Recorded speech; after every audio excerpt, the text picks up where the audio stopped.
কোরআনের লেখাগুলো কোরআনে লেখা থাকলে কোনো কাজ হবে না। কোরআনের লেখাগুলো যতক্ষণ পর্যন্ত সমাজে প্রয়োগ না করা হবে, এই সমাজের মানুষ কখনো পরিবর্তন হতে পারে না। চিল্লায় কান ঠিক কিনা? রাজি আছি তো আমরা? কোরআন কি জন্য এসেছে? সম্মানিত ভাইরা আমার খেয়াল করুন, এই কোরআনটা আল্লাহ পাক যে আপনি সকালে একটু তেলাওয়াত করবেন আর একটু মুখের চুমা দিয়ে আপনি তাকের পরে রেখে দিবেন, এই জন্য কোরআন আছে নাই। আপনি গলায় তাবিজ লিখে গলায় ঝুলিয়ে রাখবেন, এই জন্য কোরআন আসে নাই। কোরআন এসেছে কি জন্য বলবেন কে? আরো জোরে বলেন, বলবেন কে? আমার আল্লাহ পাক বলছেন, আলিফ লাম রা কিতাবুন আনজালনাহু ইলাইকা লিতুখরিজান নাস মিনাজ-যুলুমাতি ইলান নূর। আল্লাহু আকবার বলেন। রব্বুল আলামিন বলছেন, হে বিশ্বনবী, আমি আপনার পরে একটা কিতাব নাজিল করেছি। এই কিতাবটা আপনি অন্ধকারচ্ছন্ন মানুষদেরকে ডেকে ডেকে আপনি আলোর দিকে আনবেন। এখন প্রশ্ন হলো, অন্ধকারের পথ কি আর আলোর পথ কি? এটা জানার দরকার আছে না নাই? আলো মানে হলো আল্লাহর পথ, আল্লাহর বিধিবিধান, আল্লাহর আইন কানুন, এইগুলো বলা হয় আল্লাহর বিধান, এইটাকে বলা হয় আলোর পথ। আর যেটা হলো শয়তানের পথ, ওটা হলো অন্ধকারের পথ। অন্ধকার বলতে হলো সুদ, ঘুষ, রাহাজানি, খুন, ছিনতাই, জনগণের মাল ফাঁকি দেওয়া, এরকম ভাবে যত অপকর্ম রয়েছে, এই সমস্ত পথগুলোকে বলা হয় অন্ধকারের পথ। ওই সমস্ত মানুষদেরকে তুমি কোরআনের পথে ডেকে ডেকে আমি আল্লাহর বিধানের দিকে নিয়ে আসবা। জিল্লা এখন সুবহানাল্লাহ। তাহলে কোরআন এসেছে কি জন্য? কোরআন এসেছে অসভ্য মানুষটাকে সভ্য বানানোর জন্য। চিৎকার দিয়ে এখন ঠিক কিনা? অশান্ত সমাজটাকে শান্ত করার জন্য এই কোরআন এসেছে, ঠিক কিনা বলেন? এবার দেখেন, আল্লাহ রাব্বুল আলামিন কিছু কিছু জায়গায় তাফসিরুল মাহফিলে গেলে কিছু মানুষ বলে এই ব্যানারে তাফসিরুল কোরআন মাহফিল লেখা। কারণটাকে এই তাফসিরুল মাহফিল করে কারা জানো? গ্রামের এক শ্রেণীর মূর্খ মানুষরা নেতাগতার কানে ফুসকানি দেয়, দিয়ে বলে, জানো কারা তাফসির মাহফিল দেয়? তাফসির মাহফিল ব্যানার লেখে ওই দল, ঠিক কিনা বলেন? আছে না নাই বলেন? তাফসির মাহফিল কি সে নিজেও বলে না, আর এমন সমাজের নেতা আছে আউযুবিল্লাহ পড়তে পারে না, বিসমিল্লাহটাও সুন্দর করে পড়তে পারে না, ঠিক কিনা বলেন? এইরকম কিছু সাধারণ মানুষ এদের কানের কানে যে বলে যে ওই যে তাফসিরুল মাহফিল দেখছো, ওখানে কিন্তু ওই উড়াই উড়াই করে। এটা আছে না নাই এরকম? তাহলে তাফসিরুল কোরআন মাহফিল, তাফসিরুল কোরআন মাহফিল করতে হবে, এটা বলেছেন কে? চিল্লায় বলেন, বলেছেন কে? আমার আল্লাহ পাক বলছেন সূরা নাহলের 44 নম্বর আয়াতে আমার আল্লাহ বলছেন, ওয়া আনজালনা ইলাইকাল যিকরা লিতুবাইনা লিন-নাস। চিল্লায় এখন আল্লাহু আকবার। রব্বুল আলামিন বলছেন, হে বিশ্বনবী, আপনার পরে আমি একটা কিতাব পাঠিয়েছি। এই কিতাব আপনি মানুষের সামনে তাফসীর করে করে শোনাবেন। তুবাইয়িনা, বায়ান মানে হলো বর্ণনা করা। বায়ান মানে কি? আমার সাথে বলেন, বায়ান মানে কি? বায়ান মানে হলো বর্ণনা করা। ইংরেজিতে বলা হয় অ্যানালাইসিস, আবার আরবিতে বলা হয় বায়ান। এরকম ভাবে বর্ণনা করতে বললেন। আল্লাহ পাক বলছেন, হে বিশ্বনবী, তুমি মানুষদেরকে বয়ান করে করে, তাফসীর করে করে, খুলে খুলে বুঝায়া বুঝায়া ওয়াজ করো। কার কথা? আরো জোরে বলেন, কার কথা? এখানে একটা শব্দ রয়েছে, আল্লাহ পাক বলছেন লিন-নাস। নাস মানে হলো মানুষ। লিন-নাস কেন আল্লাহ পাক এখানে ব্যবহার করলেন? আপনাদের কাছে একটু জানতে চাচ্ছে, আপনাদের সাধারণ জ্ঞান দিয়ে বলেন, বলেন তো নাস মানে কি? মানুষ। আর লিন-নাস মানে হলো, আল্লাহ পাক এই কোরআনুল কারীম জীবিত মানুষের জন্য নাজিল করেছেন না মরা মানুষের জন্য? এটা শুনতে চাচ্ছি। বলেন তো এই কোরআন কাদের জন্যে? জীবিত মানুষের জন্য না মরা মানুষের জন্যে? কিন্তু আফসোস, আমরা আজকে এই কোরআনটা জীবন থাকতে কাজে লাগাই না। ব্যক্তিগত জীবনে কোরআন নাই, পারিবারিক জীবনে কোরআন নাই, সামাজিক জীবনে কোরআন নাই, কোন রাষ্ট্র জীবনে কোরআন নাই। কিন্তু মানুষ মারা যাওয়ার সাথে সাথে যত কাজ, কোরআনের কাজ শুরু হয়ে যায়। কারণ চিল্লায় কান ঠিক কিনা? আফসোস, আপনাদের পাশে বড় মাদ্রাসা আছে, অনেক মাদ্রাসা আছে মনিরামপুরে। অনেক মানুষ মারা গেলে, আপনার বাবা যখন মারা যায় পিতা মারা যায়, মা মারা যায়, ভাই মারা যায়, পাড়া প্রতিবেশী যখন মারা যায়, আমরা কি বলি জানেন? আমরা বলি, দেখো ওই যে অমুক মারা গিয়েছে, শিগগির শিগগির মাদ্রাসার থেকে 2টা ছেলেবেলে কি হেফজখানা থেকে এনে মরা মানুষের পাশে কোরআন খতম দাও। কিন্তু আল্লাহ পাক কি মরা মানুষের জন্য নাজিল করেছেন কোরআন? কাদের জন্য নাজিল করেছেন? আল্লাহ রাব্বুল আলামিন মরা মানুষের জন্য নয়। নাস মানে হলো মানুষ, লিন নাস মানে আল্লাহ পাক এখানে জীবিত মানুষকে ইন্ডিকেট করলেন। কিন্তু আফসোস হলো, আমরা যখন মানুষ মারা যায় তখন কোরআনটা তাদের জীবনে পরিচালনা করা হয়। আল্লাহর কসম দিয়ে বলি, আমাদের সমাজে এমনও কিছু মানুষ আছে তারা ইসলামের কোনো কিছু ধারে না, আছে না নাই? কত মুনাফিক আছে, সারা জীবন ইসলামের বিরুদ্ধে কথা বলেছে, সারা জীবন আলেম উলামাদের বিরুদ্ধে কথা বলেছে। এই মানুষগুলো যখন মারা যায়, মসজিদ থেকে ইমাম সাহেবদের ডেকে এনে কি বলে? বিসমিল্লাহি ওয়া আলা মিল্লাতি রাসূলিল্লাহ বলে না? এটা আপনাদের এলাকা মনে হয় বলে না, এটা বলে কি না? এটার অর্থ কি আপনারা জানেন? বিসমিল্লাহি ওয়া আলা মিল্লাতি রাসূলিল্লাহ ধা মিথ্যা কথা। ইমামরাও তো বড় বিপদে পড়েছে, ঠিক কিনা বলেন? ইমামের চাকরি চলে যাবে, চাকরি নষ্ট হয়ে যাবে, হাদিয়া তোফা নষ্ট হয়ে যাবে। এখন ডেকেছে বস, যেতে তো হবে। কিন্তু সারা জীবন ইসলামের বিপক্ষে কথা বলেছে, যারা ইসলামের কথাগুলো বলতে গিয়েছে তাদেরকে মামলা হামলা দিয়ে তাদেরকে জেল জরিমানা করেছে, ঠিক কিনা বলেন মুসলমান? আর কি সুন্দর মারা যাওয়ার পরে বলছে যে আল্লাহ জীবনের গুনাহ খাতা এর মাফ করে দাও। সারা জীবন নবীর পক্ষে ছিল, নবীর পক্ষে ছিল। নবীর কথাগুলো যারা বলতে গিয়েছে, আমরা যারা আলেম উলামা, যারা বড় বড় কোরআনের পাখি, হক কথা বলতে যে আজকে তাদের জীবনটা পর্যন্ত দিয়ে দিয়েছেন, ঠিক কিনা বলেন? সেই সমস্ত মানুষ যখন মারা যায়, আমরা কি সুন্দর বলি যে আহা, যে এই লোকটা ইসলামের পরেই ছিল, বিশ্ব নবীর পরে ছিল। আপনি আমি আমার চাকরির ভয়ে, ইমাম সাহেব চাকরির ভয়ে বলতে পারে যে এটা রসুলের পথে ছিল, কিন্তু আল্লাহর কসম দিয়ে বলি, সূরা তাওবার 80 নম্বর আয়াতে আল্লাহ পাক বলছেন, ইস্তাগফির লাহুম আও লা তাস্তাগফির লাহুম ইন তাস্তাগফির লাহুম 70 মাররা ফালা ইয়াগফিরুল্লাহু লাহুম। খেয়াল করেছেন? আল্লাহ পাক বিশ্ব নবীকে বলছেন, তুমি ওদের জন্য ক্ষমা চাও আর না চাও, ওটা আমার কাছে সমান। তুমি ক্ষমা চাইলেও ক্ষমা করব না, না চাইলেও ক্ষমা করব না। আল্লাহ রসুল কাছে বললেন, ইস্তাগফির লাহুম 70 মাররা, যদি তুমি একবার কোনো, দুইবার কোনো, 70 বারও যদি তুমি ক্ষমা চাও, আমি আল্লাহ পাক ক্ষমা করব না। বিশ্বনবী বললেন 70 বার বলছেন, আমি 71 বার দোয়া করব। এরকম ভাবে তাফসীর ইবনে কাসিরের মধ্যে এসেছে, কয়েক শতবার বিশ্বনবী বলেছেন যে আমি এতবার দোয়া করব। আল্লাহ পাক কি বললেন শুনবেন পরে? আল্লাহ পাক বলছেন, ফালাই ইয়াগফির লাহুম। এখানে ইয়াগফির আলেম উলামা আছেন, ইয়াগফির এটা হলো মুজারে, মুজারে বলা হয় বর্তমান আর ভবিষ্যৎকে। তার মানে আল্লাহ পাক এখানে বললেন যে ফালাই ইয়াগফির লাহুম।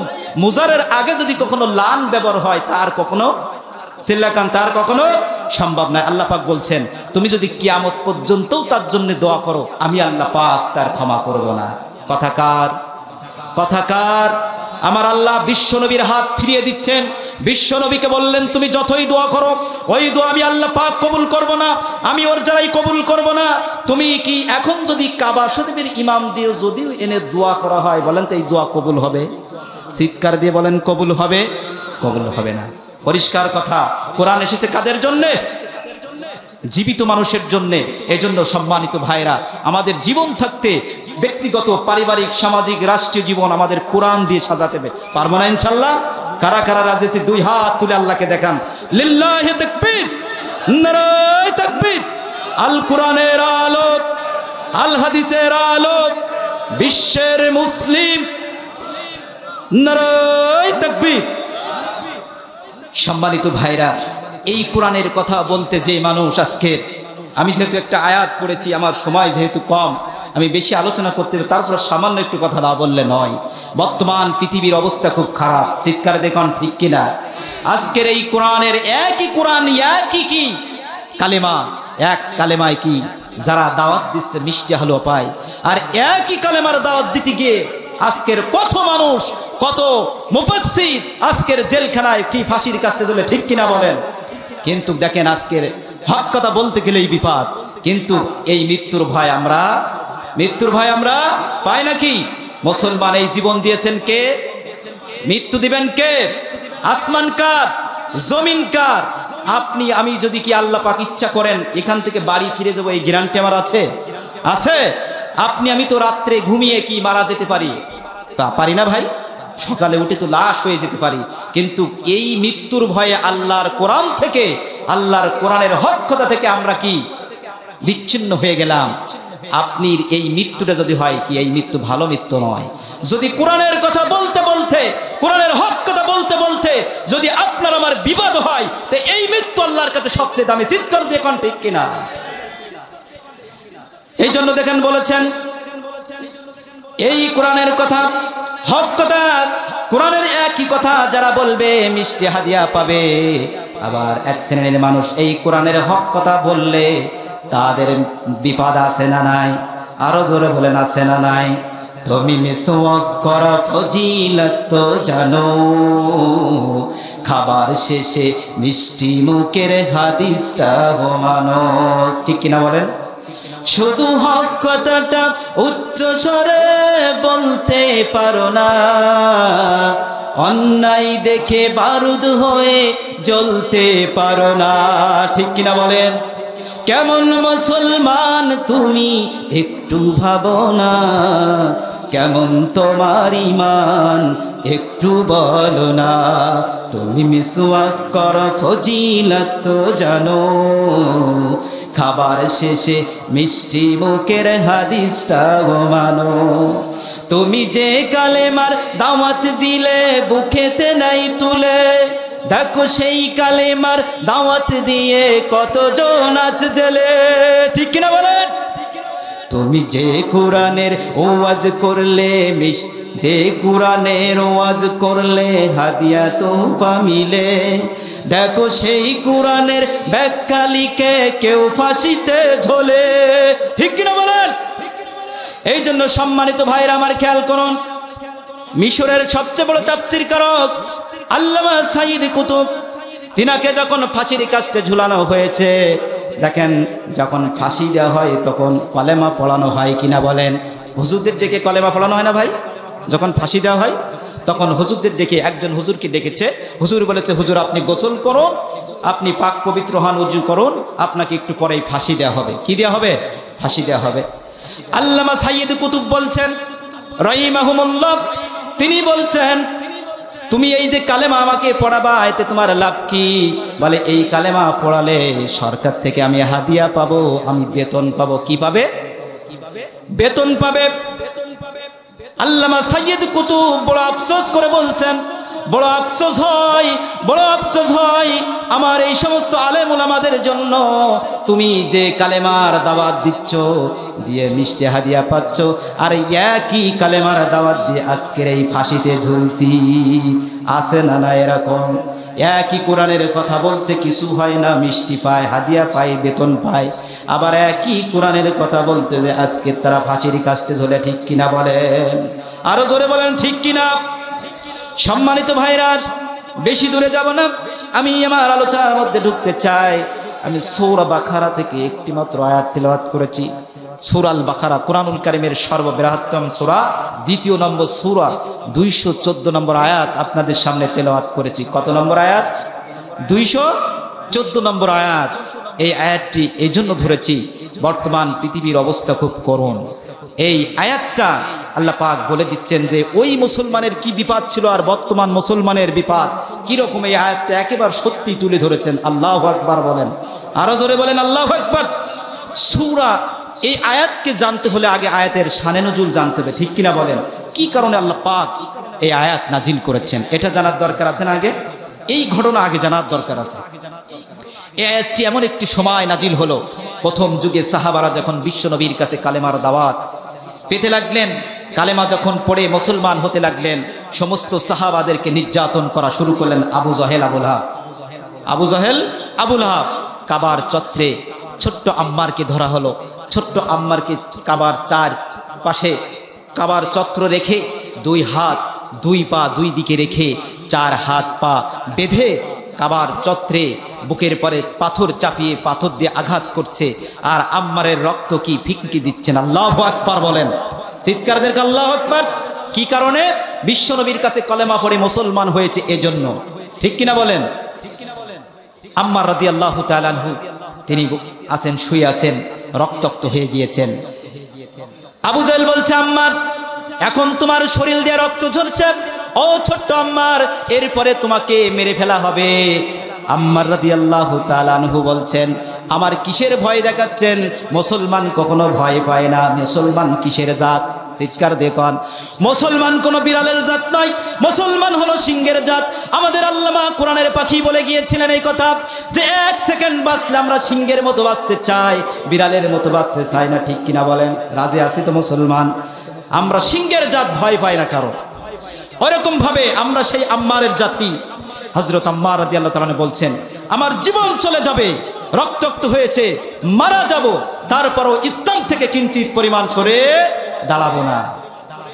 হযরত আম্মার রাদিয়াল্লাহু তাআলা এই কথা বলার সাথে সাথে আবু জাহেল বলল, আবু লাহাব, ওর মাকে ডাকো। যদি কারোর সন্তানেরা যদি অন্যায় করে, বলেন তো কাদের কাছে নালিশ দেয়? তার মা অথবা বাবা, যদি চাচারা থাকে চাচা, না থাকলে দাদা। ঠিক কিনা বলেন? ওরকম ভাবে বলছেন, সুমাইয়া ওর মাকে নালিশ করো যে আম্মার বিশ্ব নবীর কাছে কালেমা পড়ে মুসলমান গ্রহণ করেছে। এখন আম্মারকে বোঝাতে বলো, আম্মার জন্য ইসলাম থেকে ফিরে আসে। কি থেকে? ইসলাম থেকে ফিরে আসে। অপরাধ কি? ইসলাম ধর্ম গ্রহণ করেছে। আম্মার রাদিয়াল্লাহু তাআলা আনহু শুয়ে আছেন কাবার চত্বরে। মা সুমাইয়াকে ডাকা হলো। সুমাইয়া এসে দেখে যে তার সন্তান চার হাত পা চারিদিকে বাঁধা রয়েছে, সারা শরীর থেকে রক্ত ঝরছে। দেখেন, এখন বর্তমানের কোনো মা যদি দেখতো যে কারোর সন্তান এইভাবে চার হাত পা চারদিকে বাঁধা আর সারা শরীর রক্তাক্ত, বলেন তো কোনো মা সহ্য করতে পারত? বলেন, কোনো মাকে সহ্য করতে পারত? এই পৃথিবীর কোনো মা সহ্য করতে পারত না।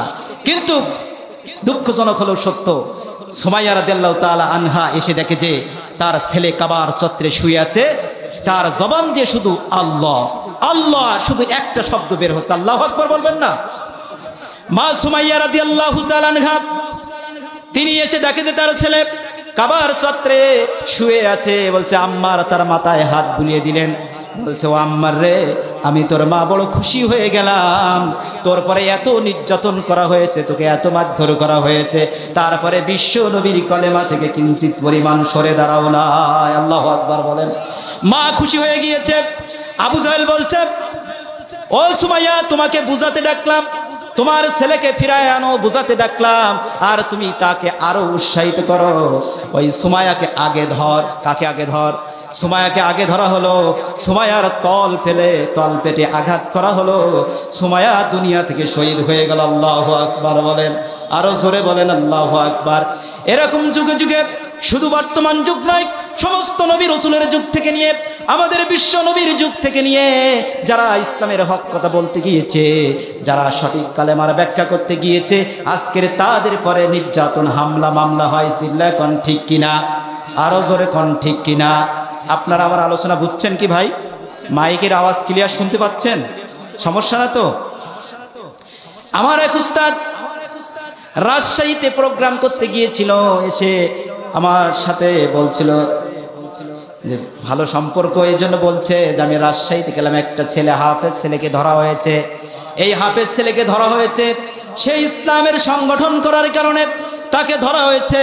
হাতের আঙুল 10টা এই পিলাস দিয়ে উঠায় ফেলছে। ওই ছেলের বাবা তাকে বলছে, আমার ছেলে বলেছে যে হাতের কেন, পায়ের কেন, 20টা আঙুল যদি আমাকে তুলে নেওয়া হয়, আমার জীবন যদি চলে যায়, তারপরেও আমি কিঞ্চিত পরিমাণ ইসলাম থেকে সরে দাঁড়াবো না। সুবহানাল্লাহ। এরকম ঈমান দরকার আছে না নাই? চিৎকার দেখুন, আছে না নাই? এই আয়াতের শানে নজুল বলছি, সুমাইয়াকে ধরা হলো, সুমাইয়াকে মারা হলো, শহীদ করা হলো। তার স্বামী ইয়াসিরকে ধরা হলো, ইয়াসিরকে ধরে আনা হলো। এনে ইয়াসিরকে 2টা উট আনা হলো, তেজি তেজি আরবের উট। এনে 2 পা 2টা উটের সাথে বাঁধা হলো। 2টা উটকে দৌড় দেওয়ানো হলো। 2টা উট দৌড় মারলো, আর সঙ্গে সঙ্গে 2 পা চিরে জমিনে পড়ে গেল ইয়াসির রাদিয়াল্লাহু তাআলা। আল্লাহু আকবার কোন। আর জোরে বলেন আল্লাহু আকবার। ইয়াসির রাদিয়াল্লাহু তাআলা আনহু তিনিও শহীদ হয়ে গেলেন। কর্মকারের এখানে চাকরি করতেন খাব্বাব রাদিয়াল্লাহু তাআলা আনহু। খাব্বাবকে ধরা হলো। খাব্বাব কর্মকারের এখানে চাকরি করতেন। বলল, খাব্বাব ও খাব্বাব, তুমি ইসলাম থেকে পিছিয়ে আসো, ইসলাম থেকে সরে আসো, না হলে কিন্তু দেখো সুমাইয়াকে মারা হয়েছে, ইয়াসিরকে মারা হয়েছে, তোমাকেও কিন্তু মারবো। খাব্বাব রাদিয়াল্লাহু তাআলা আনহু বলছে, এই ভয় দেখায় কোনো লাভ নাই, আমরা হলো মুসলমানের জাত, একমাত্র আল্লাহকে ছাড়া কাউকে ভয় পায় না। চিৎকার দেখুন ঠিক কিনা? মুসলমান হলো এই জাত, কারোর কাছে মাথা নত করতে পারে না। জীবন চলে যাবে, মারা যাবে, ব্যবসা চলে যাবে, চাকরি চলে যাবে, তারপরেও আমাদের কারোর কাছে মাথা নত। এই শিক্ষা দিয়েছেন কে? বিশ্বনবী সাল্লাল্লাহু আলাইহি ওয়াসাল্লাম। খাব্বাবকে ধরা হলো, আগুনের কর্মকারের এখানে কাজ করেন, যে আগুন দেখেছেন না, লোহা জ্বালায় লাল টক টক টক কি হয়ে যায় না, এই গরম লোহার মধ্যে খাব্বাবকে ধরা হলো, খাব্বাবকে রাখা হলো। খাব্বাবের চর্বিগুলা আগুনের মধ্যে গলে গলে পড়ে, আর খাব্বাবের কলেমা পল্টে থাকে, আগুন লিবে যায় কিন্তু খাব্বাবের কলেমা লেবে না। চিৎকার দেখুন সুবহানাল্লাহ। এরকম আপাত বিপাত শুনে আপনার মনে হচ্ছে যে কেমন খারাপ লাগছে না? দুই চোখ দিয়ে পানি পড়ছে না? একটু মন খারাপ লাগছে কিনা বলেন? কিন্তু সাহাবীদের এই সমস্ত জীবন শুনে আমাদের কি অনেক খারাপ লাগে যে এত কষ্ট করেছে।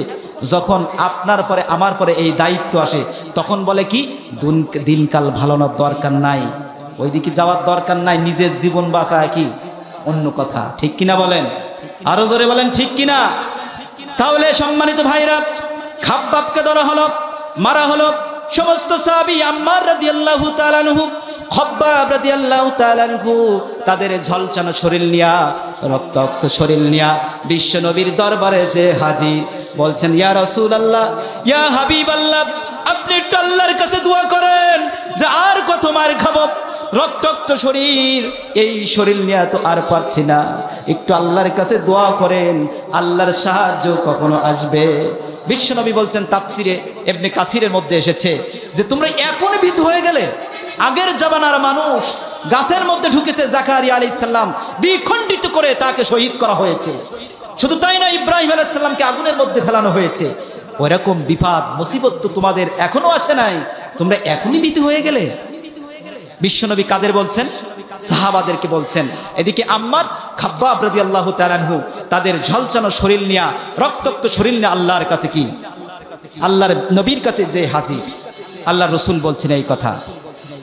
সঙ্গে সঙ্গে আল্লাহ পাক কোরআনের আয়াত নাজিল করে দিলেন। আমার সাথে পড়েন, যারা পড়েন, আম হাসিবতুম আন তাদখুলুল জান্নাহ ওয়ালাম্মা ইয়াতিকুম মাতালুল লাযীনা খালাউ মিন ক্বাবলিকুম মাসসাতুহুমুল বাসাউ ওয়াদ-দাররাউ ওয়া যুলজিলু হাত্তা ইয়াকুলার রাসূলু والذين آمنوا معه متى نصر الله ألا إن نصر الله قريب। জোরে বলেন আল্লাহু আকবার। বিশ্ব নবীর কাছে আয়াত নাজিল হয়ে গিয়েছেন। এবার একটু খেয়াল করুন, আমি এই আয়াতের মধ্যে ঢুকছি। আল্লাহ পাক বলছেন, আম হাসিবতুম আন তাদখুলুল জান্নাহ, তোমরা কি মনে করেছো জান্নাতে প্রবেশ করবে? কে বলছেন? আরো জোরে বলেন, কে বলছেন? জোরে বলেন। আপনারা কি, যদি আমি করব ওয়াজ, আপনাদের দিতে হবে আওয়াজ, ঠিক কিনা বলেন? আপনাদের আওয়াজে আমার ওয়াজের গতি বাড়বে। চিল্লা এখন ঠিক কিনা? আরো জোরে কোন ঠিক কিনা? বিশ্ব নবীর কাছে আয়াত নাজিল হয়েছেন। তোমরা কি মনে করেছো, আল্লাহ পাক প্রশ্ন করলেন, তোমরা কি মনে করেছো জান্নাতে প্রবেশ করবে? জান্নাত তো সহজ নয়। তোমাদের পরে তো ওয়ালাম্মা ইয়াতিকুম মাতালুল লাযীনা খালাউ মিন ক্বাবলিকুম, তোমাদের পরে তো এখনো ওই রকম অবস্থা আসে নাই, যারা বিগত হয়েছে, তোমার পূর্বে হয়ে গেছে, ওই রকম অবস্থা আসে নাই। মাসসাতুহুমুল বা'সা ওয়াদ-দাররাউ, তাদের পরে বিবাদ, মুসিবত, বালা মুসিবত, অভাব অনটন এসেছিল। অঝুলছিল, তাদেরকে পরিকম্পিত করা হয়েছিল। জাকারিয়া আলাইহিস সালাম গাছের মধ্যে পালিয়েছিল, ওখানে গাছ সহ দ্বিখণ্ডিত করা হয়েছিল। চিল্লা এখন ঠিক কিনা? শুধু তাই নয়, ইব্রাহিম আলাইহিস সালামকে আগুনের মধ্যে ফেলানো হয়েছিল। তোমরা তো ওই রকম বিপদের সম্মুখীন হও নাই, এখনো তোমাদের পরে ওই রকম বিপদ আসে নাই। আল্লাহ পাক বলছেন। এবার আল্লাহ পাক জানিয়ে দিচ্ছেন, আল্লাহ পাক বলছে, ওয়ালাম্মা ইয়াতিকুম মাতালুল লাযীনা খালাউ মিন ক্বাবলিকুম ওয়াল্লাযীনা আমানু মাতা নাসরুল্লাহ, আল্লাহ পাক বলছেন যে মাতা নাসরুল্লাহ, আল্লাহর রাসূল এবং সাহাবারা হাত তুলেছে আল্লাহর সাহায্য, মাতা নাসরুল্লাহ, আল্লাহর সাহায্য কখন আসবে? আল্লাহ সঙ্গে সঙ্গে জানিয়ে দিলেন আলা ইন্না নাসরুল্লাহি করিব, আল্লাহর সাহায্য অতি নিকটে। জোরে কোন সুবহানাল্লাহ, আরো জোরে কোন সুবহানাল্লাহ। এই জন্য আপনার পরে আমার পরে মুসলমানের পরে হামলা মামলা আসতে পারে, বিপদ আসতে পারে, মুসিবত আসতে পারে, তারপরেও আমরা আল্লাহর কাছে সাহায্য চাবো। বলেন কার কাছে সাহায্য চাবো? আরো জোরে কোন কার কাছে সাহায্য চাবো? আল্লাহর কাছে সাহায্য চাবো। এখনই ভীত হওয়া যাবে না, আল্লাহর সাহায্য আল্লাহ পাক জানিয়ে দিলেন অতি নিকটে। কিছু কিছু মানুষ মনে করে হয়তো আর কত মার খাবো, আর কত ধৈর্য ধরবো, আর তো পারি না। আল্লাহর কথা, আল্লাহ বলেছেন আমার সাহায্য অতি নিকটে। জোরে কোন সুবহানাল্লাহ। এখন প্রশ্ন হলো সম্মানিত ভাইরা, এই তাফসিরের অর্থ শানে নুজুল শুনলেন, এখন শুনবেন ব্যাখ্যা। আল্লাহ পাক কাদেরকে পরীক্ষা করবেন এটা জানার দরকার আছে না নাই? আল্লাহ পাক গড়ান মানুষের পরীক্ষা করেন না। কাদের পরীক্ষা করবেন? ঈমানদারদেরকে পরীক্ষা করবেন। জোরে বলেন কাদের? আরো জোরে বলেন কাদের পরীক্ষা করবেন? ঈমানদারদের পরীক্ষা করবেন। এবার কান দিন, আমি জ্ঞানীদের জন্য কথা বলছি, শুনুন এবার একটু খেয়াল করে শুনুন। এই যে স্কুল, এটা বাদাঘাটা স্কুল না?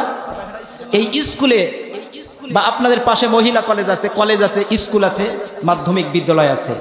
মনে করেন এই স্কুলে 50 জন শিক্ষার্থী পরীক্ষা দিবে এসএসসি। কতজন? 50, বোঝার জন্য বলছি, 50 জন পরীক্ষা দিবে। এখন আপনাদের কাছে শুনতে চাই, এই 50 জন কি পাশ করবে? আরো জোরে বলেন, কেন করবে না?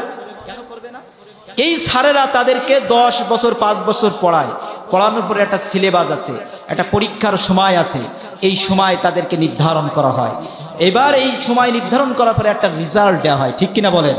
তারপরে কেউ করে পাস, কেউ করে ফেল, কেউ গোল্ডেন প্লাস পায়, কেউ এ গ্রেড পায়, কেউ এ মাইনাস পায়, কেউ বি গ্রেড পায়। চিল্লা এখন ঠিক কিনা মুসলমান?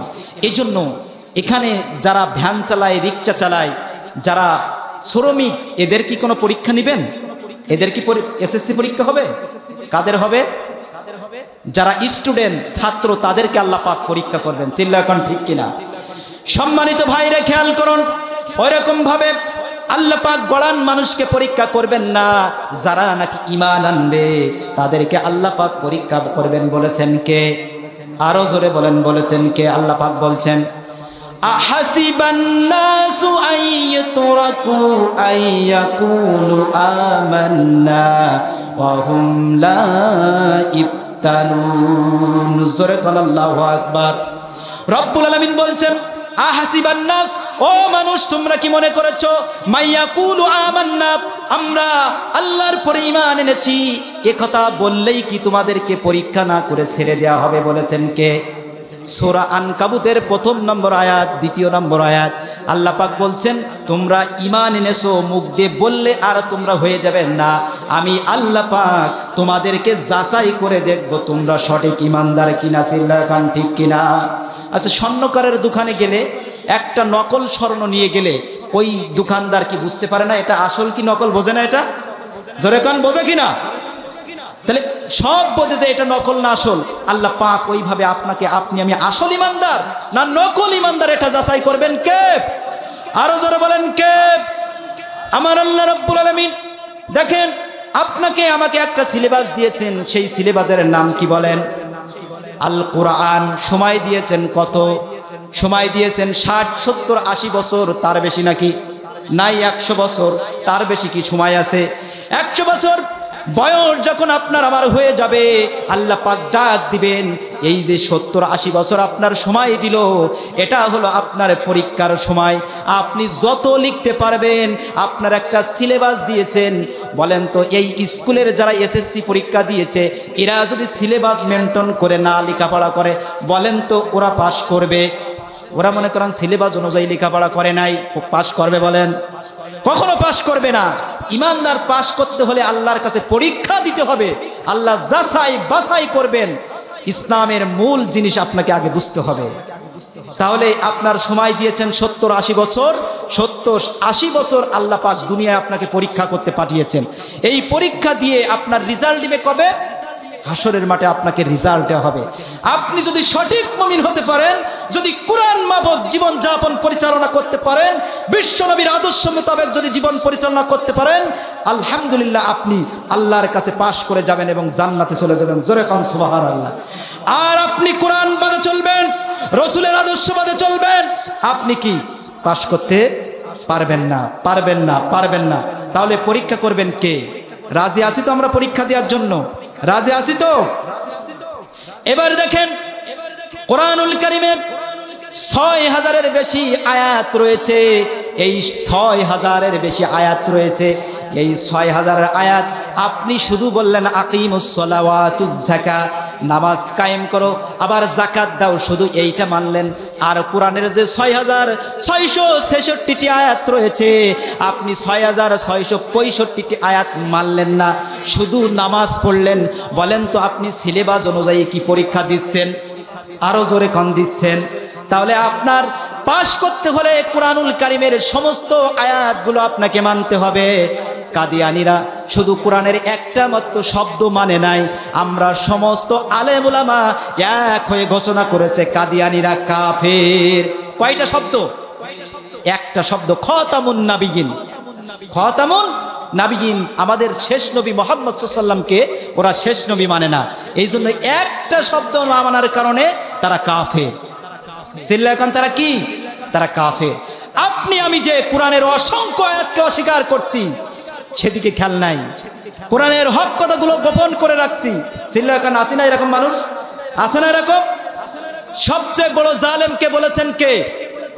রব্বুল আলামিন বলছেন, ওয়ামান আযলামু মিম্মান কাতামা শাহাদাতান ইনদাহু মিনাল্লাহ। জোরে বলেন আল্লাহু আকবার। আল্লাহ পাক এখানে প্রশ্নবোধক সেন্টেন্স দিয়েছেন, প্রশ্ন করেছেন, এই পৃথিবীতে আমি আল্লাহ কোরআনুল কারীমের মধ্যে যত আয়াত দিয়েছি, এই আয়াতকে যারা গোপন করে রাখে, এর চাইতে বড় জালেম কে? আল্লাহ বলছেন, আল্লাহ প্রশ্ন করেছেন আমাদের কাছে যে এই পৃথিবীর সবচেয়ে বড় জালেম ওই ব্যক্তি যারা কোরআনের হক কথাগুলো গোপন করে রাখে। এরকম আলেম মোরাই নাই? আছে? তাদের সুবিধার জন্য, চাকরি বাঁচানোর জন্য অনেক মাদ্রাসার অনেক বড় বড় হুজুর আছে, মুফতি মুহাদ্দিস নামের সাইনবোর্ড আছে, কিন্তু কোরআনের হক কথাগুলো বলতে চায় না। চিল্লা এখন আছে না নাই? আরো জোরে কান আছে না নাই? আপনি কি মৃত্যুর ভয়ে আপনি এইগুলো করছেন, কিন্তু আল্লাহর কাছে আপনি ধরা খেয়ে যাবেন, ঠিক কিনা বলেন? আপনি দুনিয়ায় মুফতি মুহাদ্দিস হতে পারেন, আল্লাহর কথাগুলো গোপন করলে আল্লাহর কাছে আপনি বড় জালেম। চিল্লা এখন ঠিক কিনা? সম্মানিত ভাইরা, কোরআনের একটা আয়াত মানলে হবে না। আপনি যদি পরিপূর্ণভাবে ইমানদার হতে যান, যদি পরীক্ষা দিতে চান, তাহলে আপনি কোরআনের সম্পূর্ণ আয়াত আপনার মানার দরকার আছে না নাই? আরো জোরে কোন আছে না নাই? রব্বুল আলামিন বলছেন, ইয়া আইয়ুহাল্লাযীনা আমানু উদখুলু ফিস সিলমি কাফা ওয়া লা তাত্তাবিউ খুতুওয়াতিশ শাইতান ইন্নাহু লাকুম আদুউম মুবিন। জোরে বলেন আল্লাহু আকবার। এবার একটু খেয়াল করুন, আল্লাহ রাব্বুল আলামিন বলছেন, ইয়া আইয়ুহাল্লাযীনা আমানু, কাদের ডাক দিয়েছেন বলেন? আরো জোরে বলেন, কাদের ডাক দিয়েছেন? আপনারা কথা না বললে আমি কিভাবে ওয়াজ করব? বলেন, কাদের ডাক দিয়েছেন? ঈমানদারদেরকে ডাক দিয়েছেন। তাহলে যারা ঈমান এনেছে তাদের আবার ডাক দেওয়ার কারণ কি বলেন? তারা তো এমনি ঈমানদার, তাদের কেন ডাক দিলেন আল্লাহ পাক? আল্লাহ পাক ঈমানদারদেরকে ডাক দিলেন, বলছে ও ঈমানদারেরা, কারণ আল্লাহ পাক জানে ঈমানদাররা সব কয়টা আয়াত মানে নাই। এই জন্য আল্লাহ পাক এখানে স্মরণ করে দিলেন, উদখুলু ফিস সিলমি কাফা, হে ঈমানদারগণ, তোমরা পরিপূর্ণভাবে ইসলামের মধ্যে প্রবেশ করো। জোরে কোন সুবহানাল্লাহ। কাদের বললেন? আরো জোরে বলেন, কাদের বললেন? ঈমানদারদেরকে পরিপূর্ণভাবে প্রবেশ করতে বললেন। কারণ কি? কোরআনুল কারীমের সমস্ত আয়াতকে মানতে বললেন। কোরআনের কিছু অংশ মানবেন আর কিছু মানবেন না, আপনি পরিপূর্ণ মুমিন হতে পারবেন না। এবার একটু খেয়াল করুন বন্ধুরা আমার, খেয়াল করুন, এবার একটু দিলের কান দিন যে যারা ঈমানদার। এবার আপনি বলেন, এখন তো মশার সিজন, মশার সিজন কিনা বলেন? এখন মশার টাইম না ভাই? মশা, এখন মশা থেকে বাঁচতে হলে আপনি কি করবেন বলেন? হয় মশারি টাঙাবেন, না হলে কি করবেন? কয়েল ধরাবেন না, গোলপ যেটাকে বলা হয়। হয় আপনাকে মশারি টাঙাতে হবে, না হয় আপনাকে কয়েল ধরাতে হবে, গোলপ ধরাতে হবে মশার থেকে বাঁচতে হলে। এখন একজন ভাই বলছে, ভাই আমি বড় বুজুর্গ মানুষ, আমি ইমানদার মানুষ, আমি এখন ঘুম পড়বো মশারির মধ্যে, কিন্তু এক হাত বাইরে রাখবো। বলেন তো মশারিতে ওর হাত কামড়াবে না? সব কিছু আছে, পা আছে, হাত আছে, সব কিছু কমপ্লিট আছে, কিন্তু এক হাত মশারির বাইরে। বলেন তো মশা মনে হয় কামড়াবে না? ওর কামড়াবে? বিশ্বাস হয়? কেন কামড়াবে? মশা থেকে বাঁচতে হলে কি করা উচিত ছিল ওর? আপনারা বলেন, জ্ঞানী মানুষ তো আপনারা, মশার কামড় থেকে বাঁচতে হলে কি করা উচিত ছিল? পরিপূর্ণভাবে, সম্পূর্ণভাবে তার মশারির মধ্যে ঢুকে যাওয়ার দরকার ছিল, ঠিক কিনা বলেন? যদি সে পরিপূর্ণভাবে, কমপ্লিট ভাবে যদি সে মশারির মধ্যে ঢুকে যেতে পারত, তাহলে তার মশাই কামড়াতো না। ও যুবক ভাইরা, সম্মানিত ভাইরা, এবার খেয়াল করুন, আপনি যদি পরিপূর্ণ মুমিন হতে চান, আপনি একটা কোরআনের আয়াত মানবেন আর একটা মানবেন না। আল্লাহর কসম দিয়ে বলি, আপনি আল্লাহর পরিপূর্ণ মুমিন হতে পারবেন না। জোরে কোন ঠিক কিনা? তাহলে এই কোরআনে নামাজ আছে না নাই? এই কোরআনে ওয়াজ আছে না নাই? এই কোরআনে যাকাত আছে না নাই? এই কোরআনে পিতা মাতার সাথে ভালো ব্যবহার করতে হবে, কথা আছে না নাই? আরো জোরে কোন আছে না নাই? আপনারা কি ঘুমাচ্ছেন, কষ্ট পাচ্ছেন? ছেড়ে দিব ভাই, ভালো লাগছে না? ছেড়ে দিব? এই কোরআনে সব কিছু রয়েছে। তাহলে গোটা কোরআনটা আপনি নামাজ পড়লেন, হজ করলেন, যাকাত করলেন, সব কিছু করলেন, পিতামাতার সাথে খারাপ ব্যবহার করলেন। বলেন খবর খারাপ না ভালো? আরো জোরে বলেন, কথা কি কার? কথা কার? সম্পূর্ণ কথা মানতে হবে, কোরআনের কথা কার?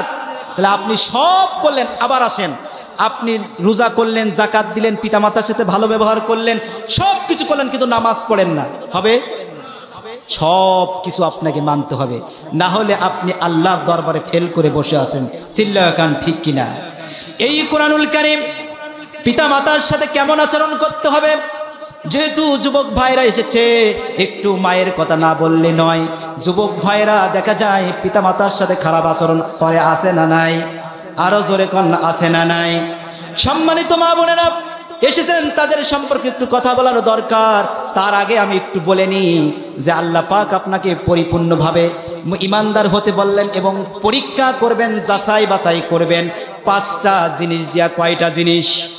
আরো জোরে বলেন, কয়টা জিনিস? তাহলে আপনি যদি ইমানদার দাবি করেন, আপনি যদি মুমিন দাবি করেন, আল্লাহ পাক আপনাকে 5টা জিনিস দিয়ে পরীক্ষা করবেন। সূরা বাকারার 155 নম্বর আয়াতে আছে। এই কথাটা আমি একটু পরে বলবো, একটু পিতামাতা সম্পর্কে আলোচনা করি। যেহেতু কোরআনটা হলো, গোটা কোরআনটা যদি না মানেন, আপনার জীবন হয়তো বিচ্ছিন্ন হয়ে যাবে, কোনো লাভ হবে না। দেখুন কোরআনুল কারীমের মধ্যে আল্লাহ পাক কি বলছেন? ওয়া ওয়াসাইনাল ইনসানা বিওয়ালিদাইহি ইহসানা হামালাতুহু উম্মুহু কুরহা ওয়া ওয়াদাআতুহু কুরহা ওয়া হামলুহু ওয়া ফিসালুহু 30 শাহরা। সিল্লাল্লাহু আল্লাহু আকবার। রব্বুল আলামিন বলছেন, ওয়া ওয়াসাইনাল ইনসানা বিওয়ালিদাইহি। ও যুবকরা, ও মানুষরা, তোমরা শোনো, তোমাদের পিতা মাতার সাথে তোমরা সৎ ব্যবহার করবা। আমার আল্লাহ বলছেন, সবারকে আমি বলে দিলাম, তোমার পিতা মাতার সাথে তুমি সুন্দর আচরণ করবে। বলেছেন কে? আরো জোরে বলেন, বলেছেন কে? কি কারণে? এটা জানার দরকার আছে না নাই? আচ্ছা, পৃথিবীতে কত মানুষ আছে, আল্লাহ স্পেশাল ভাবে পিতা মাতার কথা কেন বললেন? এটা কি ব্রেনটা একটু খাটে? ব্রেনে লাগে না? একটু ব্রেনটা লাগে কি না?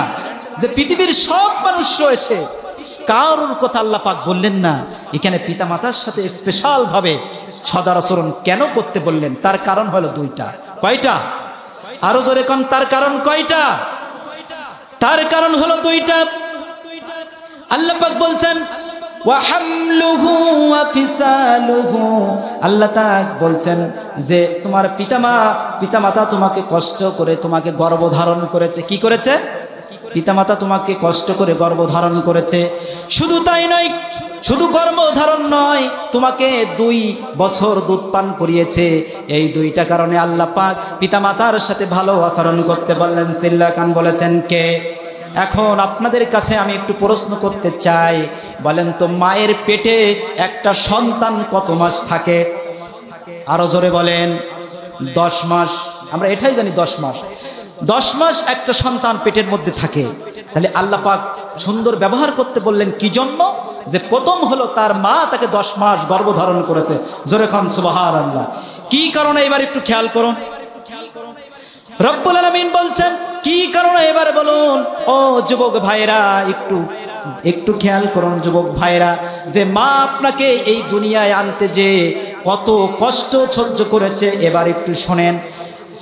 রব্বুল আলামিন বলছেন যে তোমার মা 10টি মাস গর্ভধারণ যখন করে, ওই 10 মাস কখনো সুস্থ থাকে না, কখনো সুন্দরভাবে খাওয়া দাওয়া করতে পারে না। বলেছেন কে? আমার আল্লাহ বলেছেন। এবার একটু খেয়াল করি, বাস্তব দিয়ে বুঝাই। মা বাবা যে এত সম্মানী জিনিস, এত মর্যাদাপূর্ণ জিনিস আমি কখনো বুঝতাম না, কিন্তু আমি যখন বিবাহ করলাম, আবার একটা ছোট বাচ্চা আছে 19 মাস বয়স, আল্লাহর কসম দিয়ে বলছি পিতা মাতা যে এত বড় গুরুত্বপূর্ণ জিনিস আমি কখনোই ভাবতাম না, চিন্তাও করতাম না। কিন্তু যখনই আমি বিবাহ করেছি, আমার স্ত্রী যখন প্রেগনেন্ট ছিল, তখন আমি অনুধাবন করেছি। ও যুবক ভাইরা, একটু খেয়াল করো। তুমি ওরকম ভাববা, তুমি যখন বিবাহ করবা, তুমি একটু ভাববা যে একজন মা একজন বাবা কত কষ্ট করে তোমাকে দুনিয়ায় লালন পালন করেছে। আমার স্ত্রী যখন প্রেগনেন্ট ছিল, আমি রাত্রে নাক ডেকে ডেকে ঘুমাতাম আরামে শীতের রজনীতে, আর দেখতাম যে আমার স্ত্রী হঠাৎ করে উঠে বালিশে হেলান দিয়ে বসে আছে। আবার দেখতাম যে একবার দেয়ালে হেলান দিচ্ছে, আবার একবার বসছে, ভাত খাচ্ছি একসাথে 2 জন এক প্লেটে যখন ভাত খাচ্ছে, হঠাৎ করে আমার স্ত্রী উঠে গিয়েছে। আমি ভাত খাচ্ছি বুঝি না, বলে হঠাৎ করে পেটে যন্ত্রণা করছে, পেটের মধ্যে বেদনা শুরু হয়েছে। দেখেন আমি পুরুষ মানুষ কখনো এই কষ্ট সহ্য করে নাই। এবার এইভাবে যখন আমি বোঝা শুরু করলাম, এবার আপনাদের একটু প্রশ্ন করি, বলেন তো মনিরামপুর থেকে যশোর কত কিলোমিটার? একটু জোরে বলেন। বোঝেন না আমার কথা? বুঝতে পেরেছেন? 20 কিলো পথ। এখন 20 কিলো যেতে আপনার কয় মিনিট লাগে? কয় ঘন্টা? 1 ঘন্টা ধরে 1 ঘন্টা লাগে। এখন মায়ের পেটে যে সন্তান থাকে, বলেন তো কত কেজি? কত কেজি বলেন? 3 কেজি, 3.5 কেজি, 4 কেজি ধরলাম। 4 কেজি ধরলাম। একটা বাচ্চা যখন 4 কেজি হয়, এই মা 10 মাস আপনাকে বহন করেছে। একেবারে সহজ কথা নয়, এটা একেবারে সহজ কথা নয়। আপনি যখন যশোরে যাবেন, যশোরে আপনাকে একটা 4 কেজি ওজনের প্যাকেট আমি দিলাম, বললাম যে ভাই আপনি হাতে এই 4 কেজি ওজনের প্যাকেটটা আপনি একটু ধরেন। 4 কেজি ওজনের প্যাকেটটা আপনি নিয়ে যশোরে ডাইরেক্ট যাবেন হাতে করে, কোনো গাড়ির মধ্যে রাখতে পারবেন না, কোথাও রাখবেন না। বলেন তো এক হাতে আপনি কি বহন করে যশোরে যেতে পারবেন? পারবেন? একবার ডান হাতে নিবেন, একবার বাম হাতে নিবেন, একবার ডান হাত, একবার বাম হাত, এইভাবে যশোরে যে দেখবেন যে আপনার হাতটা লাল হয়ে গিয়েছে। চিল্লা এখন ঠিক কিনা? কয় ঘন্টা? আরো জোরে এখন কয় ঘন্টা? 1 ঘন্টার জন্য আপনি 4 কেজি ওজনের বোঝা বহন করতে পারলেন না। আফসোস, বড় আফসোস। আপনি একবারও ভাবেন নাই 1 কেজি বহন আপনি এখান থেকে যশোর পর্যন্ত 1 ঘন্টার জন্য 4 কেজি ওজনের বোঝা বহন করতে পারলেন না। আর মা কত কষ্ট করেছে দেখেন। মা একদিন নয়, 1 ঘন্টা নয়, 2 ঘন্টা নয়, 10টি মাস আপনাকে আমাকে বহন করেছে। আর আমরা কি করি? আমরা যে একটু বড় হয়ে যায়, যে একটু চাকরি বড় হয়, ব্যবসা বড় হয়, সেই আর মাকে দেখতে পারি না। এরকম যুবক আছে না নাই? জিল্লা এখন আছে না নাই? এরকম যুবক নাই? আপনার মার কত কষ্ট হয়েছে, মার এত পরিমাণ কষ্ট হয়েছে একটা সন্তান প্রসব করতে। যে দেখেন একটা সন্তান, বিজ্ঞান যারা বিজ্ঞানী মেডিকেল সায়েন্স বলেন, একটা মা যখন সন্তান দুনিয়ায় নিয়ে আসে, একজন মানুষ স্বাভাবিক 20 থেকে 25 ইউনিট ব্যথা সহ্য করতে পারে। কত ইউনিট? কত ইউনিট বলেন? 20 থেকে 25 ইউনিট ব্যথা সহ্য করতে পারে একজন স্বাভাবিক মানুষ। কিন্তু আপনার মা, আমার মা যখন আপনাকে আমাকে প্রসাব করেছে কত ব্যথা সহ্য করেছে জানেন? 20 নয়, 25 নয়, 50 থেকে 55 ইউনিট ব্যথা সহ্য করেছে। আল্লাহু আকবার, জোরে বলেন আল্লাহু আকবার। চিন্তা করেছেন আপনার একটু কি আঘাত লাগলে আপনি 20 থেকে 25 ইউনিট সহ্য করতে পারেন, আপনার মা 55 ইউনিট ব্যথা সহ্য করেছে। কত বড় কথা! আপনার মা এত কষ্ট করেছে, কষ্ট করে দুনিয়ায় নিয়ে এসেছে, কারোর কি ভাগ দিয়েছে ভাই? আপনার মা যে এত কষ্ট করে দুনিয়ায় নিয়ে এসেছে, কাউকে ভাগ দিয়েছেন? আরো জোরে কান, কাউকে ভাগ দিয়েছেন?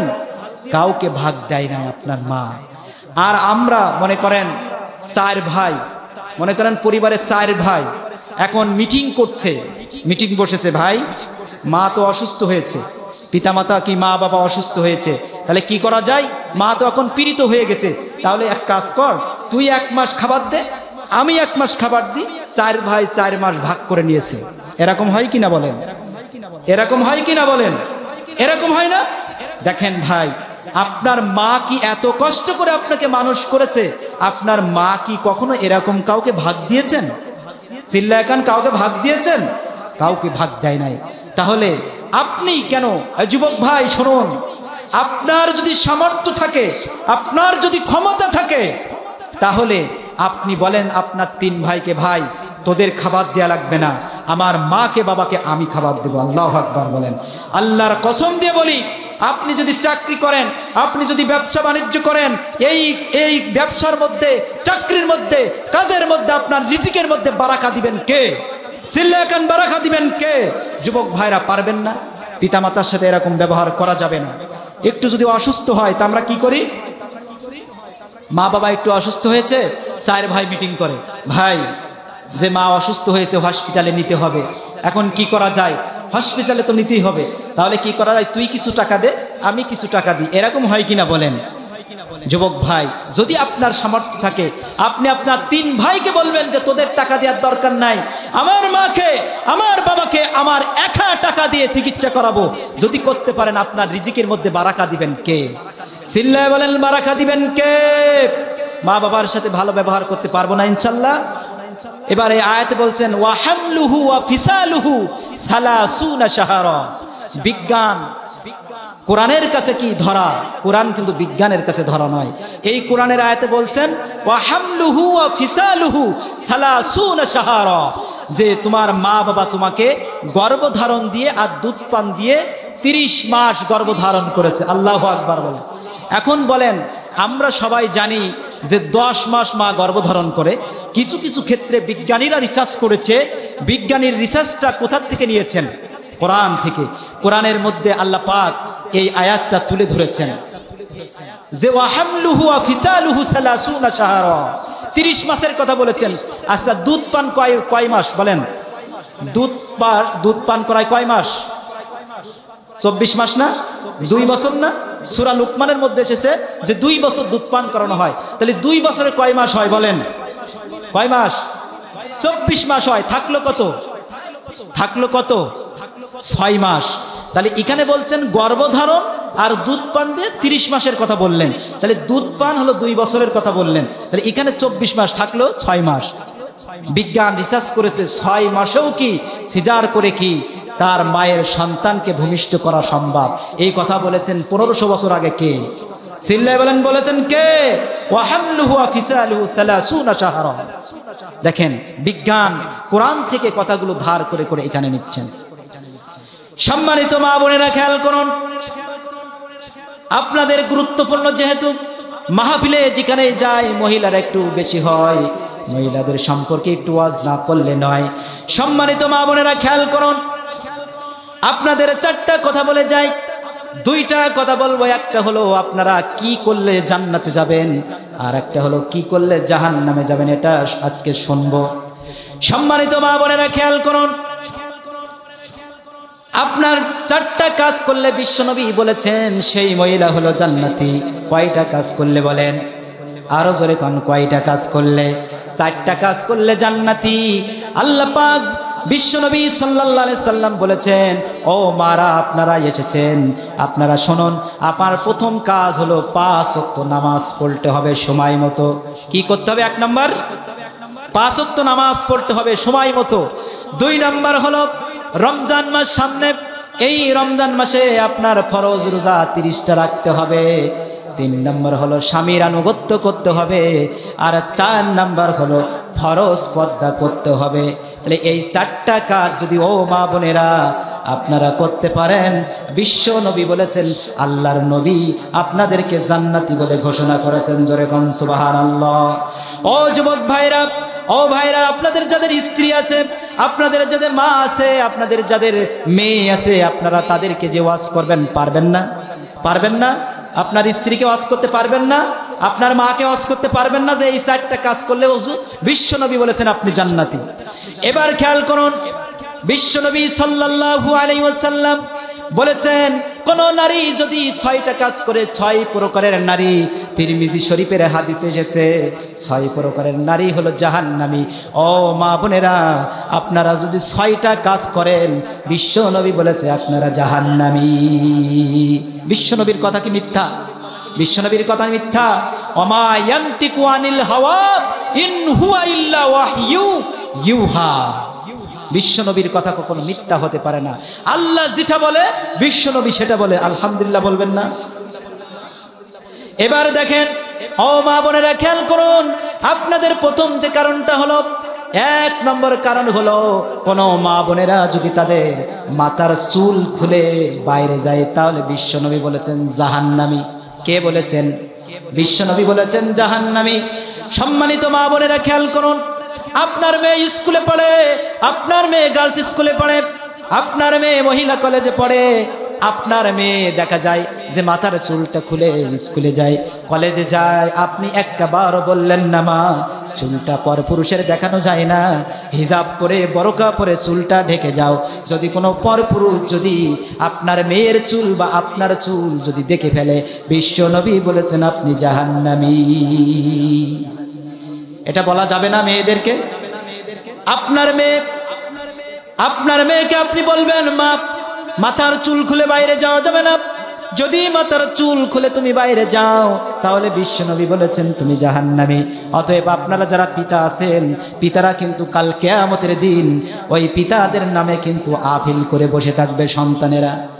আপনার সন্তানকে নামাজ পড়তে বলেন নাই, এসএসসি পরীক্ষা হচ্ছে, রাত জেগে 12টা 11টা পর্যন্ত পড়ছে, আপনি বলছেন যে ডাকার দরকার নাই, রাত জেগে জেগে পড়েছে, বাবাকে ডাকিস না, কষ্ট করে পড়েছে, কিন্তু আপনি নামাজ পড়তে ডাকলেন না।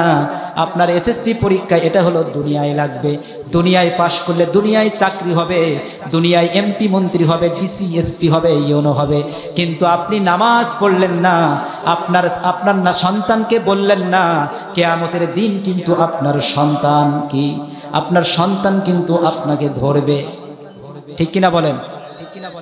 এজন্য আপনি পিতা আপনার মেয়েকে বলবেন বাড়িতে যে মা কালকের থেকে যা করেছিস, কালকের থেকে স্কুলে যাবা আর মাথার চুল খুলতে পারবা না। 2 নম্বর হলো যে নারী স্বামীর কথায় তোয়াক্কা করে না, স্বামীকে সম্মান দেয় না, এরকম নারী মনে হয় সমাজে নাই। আসতে বলেন যাতে কেউ শুনতে না পায়।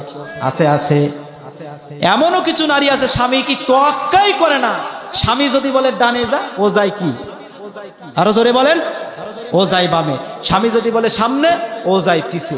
এক কথায় স্বামীর কথা কোনো গ্রাহ্য করে না, স্বামীকে মানেই না। স্বামী কষ্ট করে কি অফিস থেকে বাড়ি এসেছে, কাজ করে বাড়ি এসেছে, স্বামী এসে বলছে ফকির মা একটু 1 গ্লাস পানি ঢেলে দিবা, ও কি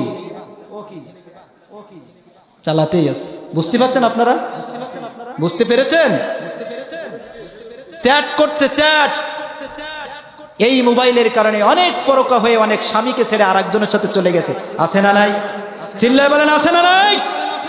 স্বামীকে মানে না, স্বামীর কথাই সম্মান দেয় না, এরকম মহিলা অনেক আছে। আপনার স্বামী রাত্রে কি ব্যবসা করে বাড়িতে আসছে, আপনার স্বামী মাঠে খেটে রৌদ্রতে কষ্ট করে বাড়িতে আসছে, অফিস করে বাড়িতে আসছে, আপনার কাছে 1 গ্লাস পানি চাইলো, আপনি দিলেন না। স্বামীর কথা আপনি একটু মানেন না। একটা গল্প মনে পড়লো, শুনবেন আপনারা? কষ্ট নিচ্ছেন না তো? কষ্ট পাচ্ছেন না তো ভাই? এক স্বামী আর এক স্ত্রী, এই স্ত্রী স্বামীর কোনো কথাই শোনে না। স্বামী যেটা বলে ও সেদিকে কি অপোজিটে, সবসময় বিপরীতে। যদি বলে বায়ে যাও বায়, ডানে চলে যায়, যদি বলে পিছনে যাও সামনে যায়। একদিন হয়েছে কি, পাশে নদী আছে একটা, ওখানে জোয়ার ভাটা হয়। জোয়ার ভাটা বোঝেন তো? জোয়ার ভাটা বোঝেন না? এখন ওই নদীর পাশে ওর স্ত্রী গরু বাঁধতে গিয়েছে, ওই গরু চরের মধ্যে বাড়ছে, হঠাৎ করে বান চলে আসছে, জোয়ার চলে আসছে। হঠাৎ করে জোয়ার আসার সাথে সাথে ওনার স্ত্রী ওই নদীর স্রোতে কি ভেসে চলে গিয়েছে। এলাকার লোকজন দেখেছে, স্বামীকে বলছে, হাজার হলেও স্ত্রী, একটু পড়ে কিনা বলেন।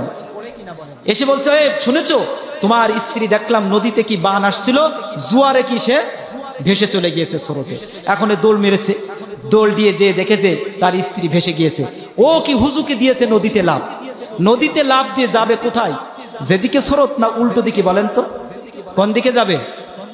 আরো বলবেন, স্রোত যেদিকে ওই দিকে যাবে না? এখন ওই লোক করেছে স্রোতের দিক না, যে ওই অপোজিটে বিপরীত দিকে কি যাচ্ছে। লোকজন বলছে, এই তোমার কি মাথা খারাপ হয়েছে নাকি? বলে কেন? তোমার স্ত্রী যেদিক স্রোত ওই দিকে তুমি খোঁজো, এ কোন দিকে খোঁজো? বলে এটা আমার বিশ্বাস হয় না। কয় কে? না আমার বিশ্বাস হয় না। কেন বিশ্বাস হয় না?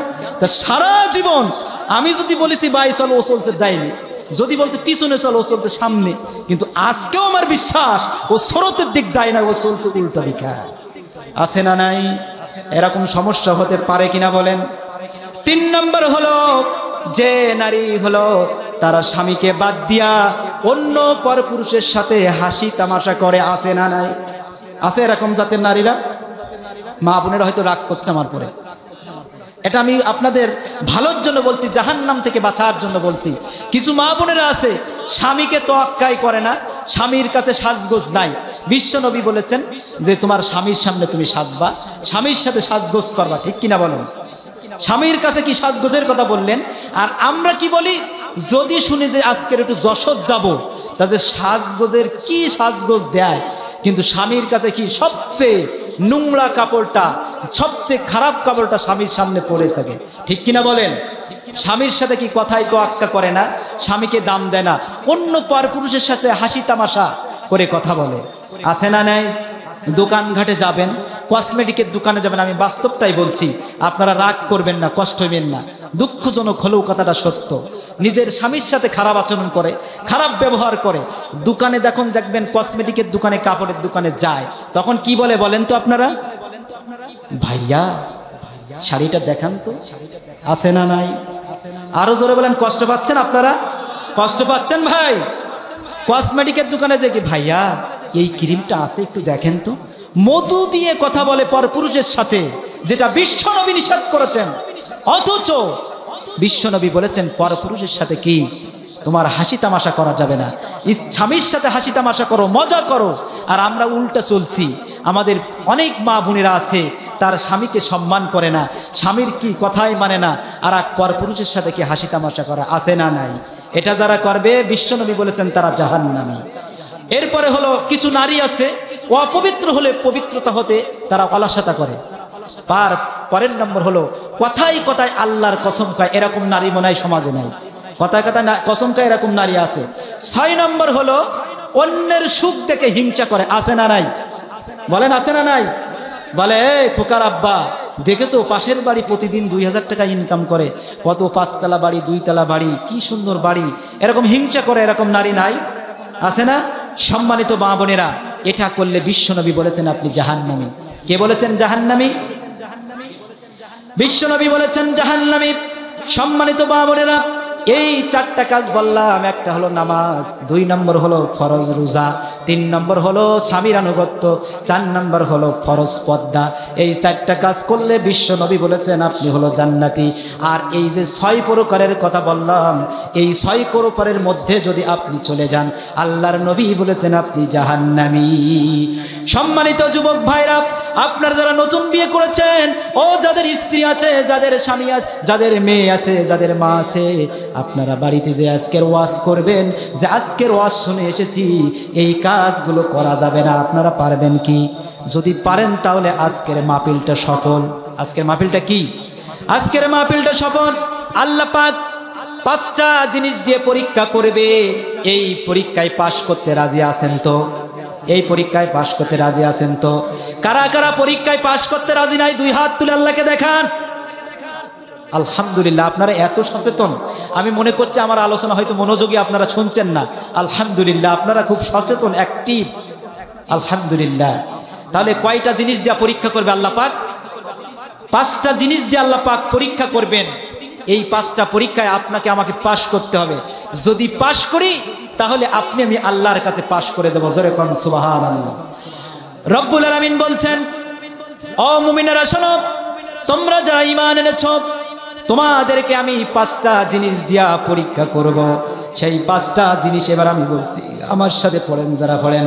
ওয়ালা নাবলুওয়ান্নাকুম বিশাইইম মিনাল খাউফি ওয়াল জুই ওয়া নাকসিম মিনাল আমওয়ালি ওয়াল আনফুসি ওয়াত থামারাত ওয়া বাশশিরিস সাবিরিন। আল্লাহু আকবার। কোন রব্বুল আলামিন বলছেন, ও মুমিন, তোমরা যখন ঈমান আনবা তোমাদেরকে আমি পাঁচটা জিনিস যা পরীক্ষা করব। তার মধ্যে প্রথম নম্বর হলো মিনাল খাউফ। মিনাল খাউফ মানে ভয়। আল্লাহ পাক ঈমানদারদেরকে ভয় দেখাবেন। কে বলেছেন? যারা ঈমান আনবেন তাদের ভয় দেখাবেন কে? আপনি ঈমানের পথে থাকবেন, আপনি কালেমার পথে থাকবেন, কোরআনের হক পথে থাকবেন। আপনার জীবনে বালা মুসিবত আসবে, বিপদ আসবে, আপনার জীবনে হামলা মামলা আসবে, জীবন চলে যাবে, তারপরেও কিঞ্চিত পরিমাণ ইসলাম থেকে সরে দাঁড়াবো না। কারা কারা রাজি? দুই হাত তুলে আল্লাহকে দেখান।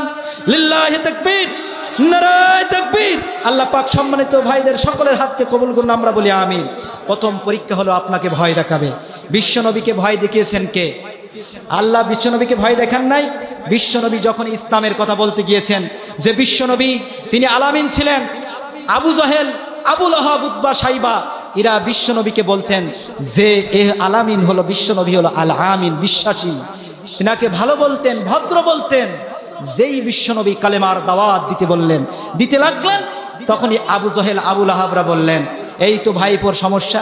এই তো কি ভাইপো এতদিন যা ছিল ভালো, এই তো ভাইপোর সমস্যা। ভাইপোকে ডাকলেন, বিশ্বনবীকে বললেন, ও ভাইপো শোনো, একটু খেয়াল করো। বলছে কি? বলে তুমি কি চাও বলো। তুমি যদি বলো যে আরবের সুন্দরী নারী তোমাকে বিয়ে দিতে হবে, তাও দিব। এই আরবের সবচেয়ে বড় যে সবচেয়ে সুন্দরী স্ত্রী, সুন্দরী মহিলা যদি চাও সেটা দেওয়া হবে। শুধু তাই নয়, যদি তুমি চাও যে আরবের সব সম্পদগুলো তোমাকে দিয়ে দেওয়া হবে, তাহলে সব দিয়ে দিব। সত্য হলো একটা। কয়টা? আরো জোরে বলেন, সত্য কয়টা? একটা। সেই সত্য হলো তুমি যা করো না কোনো সমস্যা নাই, কিন্তু দিন বিজয়ের কাজ করতে পারবা না। এ কথা কার কথা? বলেন কার কথা? আবু জাহেলের কথা। তুমি সব করতে পারবা, মসজিদে নামাজ পড়তে পারবা, জানাজা করতে পারবা, মিলাদ করতে পারবা, সব পারবা, কিন্তু হুজুর তুমি মসজিদের মধ্যে থাকবা, দুনিয়ায় সমাজে তোমার কিসের কাজ? আছে না নাই? বলেন আছে না নাই? বিশ্বনবী সাল্লাল্লাহু আলাইহি সাল্লামকে ভয় দেখালো।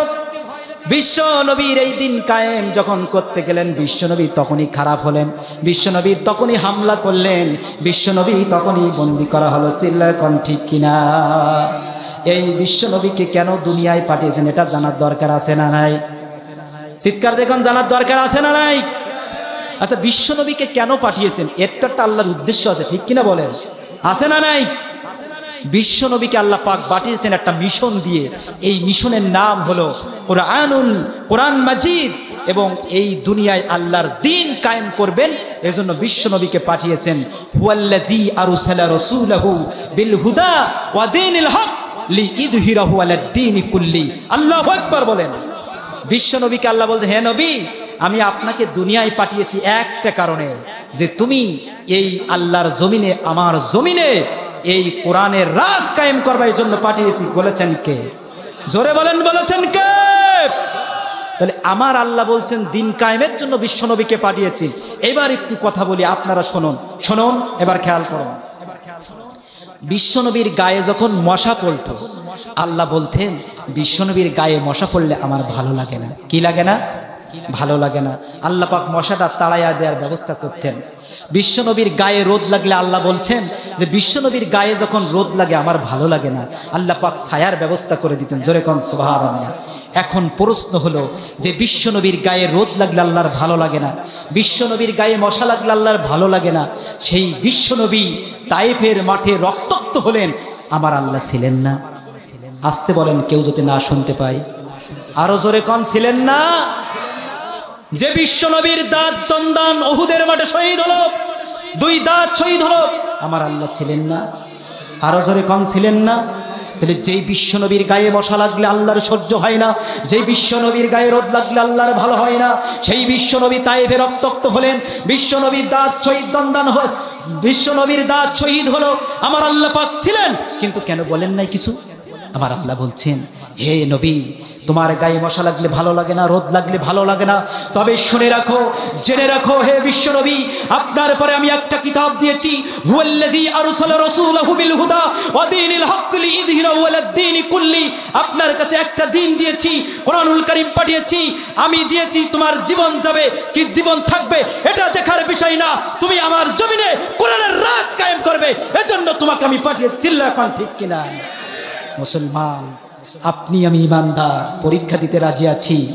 আপনার পরে আমার পরে মরিতেই যখন হবে নামাজ পড়ে মরতে চাই, ঠিক কিনা বলেন? মরিতেই যখন হবে রোজা রেখে মরতে চাই, মরিতেই যখন হবে ইসলামের কাজ করে মরতে চাই, মরিতেই যখন হবে কোরআনের দল করে মরতে চাই, ঠিক কিনা বলেন মুসলমান? রাজি আছি কারা কারা? আল্লাহকে 2 হাত তুলে দেখান। লিল্লাহি তাকবীর, লিল্লাহি তাকবীর। আপনারা কষ্ট পাচ্ছেন ভাই? কষ্ট পাচ্ছেন না তো? রব্বুল আলামিন বলছেন, ওয়ালানাবলুওয়ান্নাকুম বিশাইয়্যিম মিনাল খাউফ। তুমি যখনই মুমিন হবা, তুমি যখনই ইমানদার হবা, আল্লাহ পাক তোমার পরীক্ষা শুরু করে দিবে। বিশ্বনবীকে ভয় দেয়া শুরু করলো। হে নবী, বিশ্বনবী যখন নামাজ পড়লেন, নামাজ পড়া অবস্থায় বিশ্বনবীর মাথার পরে উটের নাড়ি ভুঁড়ি চাপিয়ে দিতে লাগলেন আবু জহেল। কি কারণে? যখনই তিনি দিন কায়েমের কথা বলতে লাগলেন, কোরআনের কথা বলতে লাগলেন, এতদিন বিশ্বনবী ভালো ছিল, এখন আর ভালো নাই, এখন তিনি ভণ্ড হয়েছেন, এখন তিনি জাদুঘর হয়েছেন। নাউজুবিল্লাহ। আসতে কোন?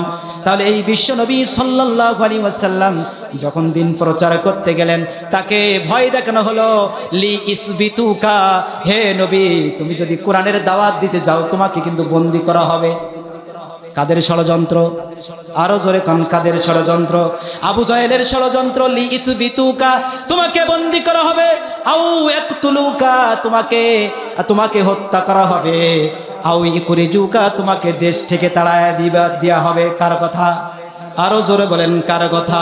তাহলে বিশ্বনবীকে বলছেন, তুমি যদি কোরআনের দাওয়াত দিতে লাগো তোমাকে কিন্তু হামলা মামলা দেওয়া হবে। তাই নয়, শুধু শিয়াবে আবু তালেবে 3 বছর তাকে বন্দী করা হয়েছিল, তাকে বন্দী করা হয়েছিল এবং দেশ থেকে তাড়িয়ে দেওয়া হয়েছিল। বর্তমান আমাদের সারা বিশ্বের দিকে তাকালেও দেখা যায়, যারা কোরআনের হক কথাগুলো বলতে চায় তাদের কণ্ঠকে স্তব্ধ করার জন্য মিথ্যা মামলা দিয়ে ষড়যন্ত্র করে ডক্টর মিজানুর রহমান আজারির মতো তিনি দেশ থেকে তাড়াইয়া দেওয়া হয়েছিল। এখন ঠিক কিনা?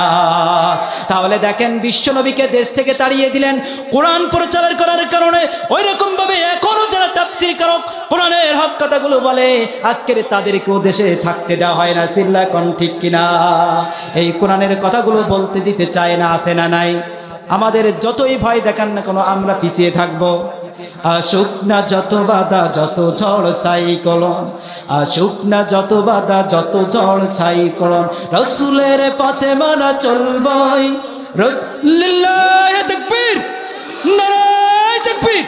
প্রধান বক্তার আগমন, প্রধান বক্তার আগমন। মনিরামপুরের পক্ষ থেকে, যশোরের পক্ষ থেকে, মোহনপুর বাদাঘাটার পক্ষ থেকে লিল্লাহি তাকবীর। আলহামদুলিল্লাহ বলে আমার ভাইজান চলে এসেছে। এখন দেখেন, কোরআনের কথাগুলো বলতে গেলে তো কি অনুমতি নিতে হয়, ঠিক কিনা বলেন? কোরআনের কথাগুলো বলতে গেলে অনুমতি নিতে হয়। বন্ধ করে দেয়, কোরআনের মাহফিল বন্ধ করার জায়গা পায় না, ঠিক কিনা বলেন? বন্ধ যদি করতে চান বন্ধ করেন মদের আখড়াকে, ঠিক কিনা? বন্ধ যদি করতে চান ক্যাসুনের ব্যবসাকে বন্ধ করুন। বন্ধই যদি করতে চান ভার্সিটির মদের আসর বসে ওখানে বন্ধ করুন। চিল্লা কান ঠিক কিনা? বন্ধ করার জায়গা পায় না, কোরআনের মাহফিল বন্ধ করতে চায়। আমাদের সংবিধানের আইন, এটা বাংলাদেশের সংবিধানের আইনে এটা লেখা রয়েছে যে প্রত্যেক নাগরিক, প্রত্যেক ধর্মের মানুষ তার নিজ নিজ ধর্মকে সে পালন করতে পারবে অবাধে, সুষ্ঠুভাবে, কোনো বাধা থাকবে না। প্রত্যেক ধর্মের মানুষ যেভাবে সুষ্ঠুভাবে তাদের ধর্মের কার্যকলাপ করবে, মুসলমানরাও একইভাবে তাদের ধর্মকে তারাও কি ধর্মের কথা আলোচনা করবে। চিল্লায়াকান ঠিক কিনা? তাহলে কোরআনের কথা কেন বাধা হবে বুঝে আসে না। আল্লাহ পাক এদেরকে হেফাজত করুন। এটা হলো আবু জাহেলের কথা। ওয়াকালাল্লাযীনা কাফারু লা তাসমাউ লিহাদাল কুরআন ওয়ালগাউ ফিহি লাআল্লাকুম তাগলিবুন। আল্লাহু আকবার। তাহলে বোঝা যায় কোরআনের ষড়যন্ত্র করে কারা? আবু জাহেলের নাতিপুতি যারা। চিল্লায়াকান ঠিক কিনা? তাহলে কোরআন বন্ধ করে কারা? যাদের আবু জাহেলের রক্তের সাথে সংযোগ আছে। চিল্লায়াকান ঠিক কিনা?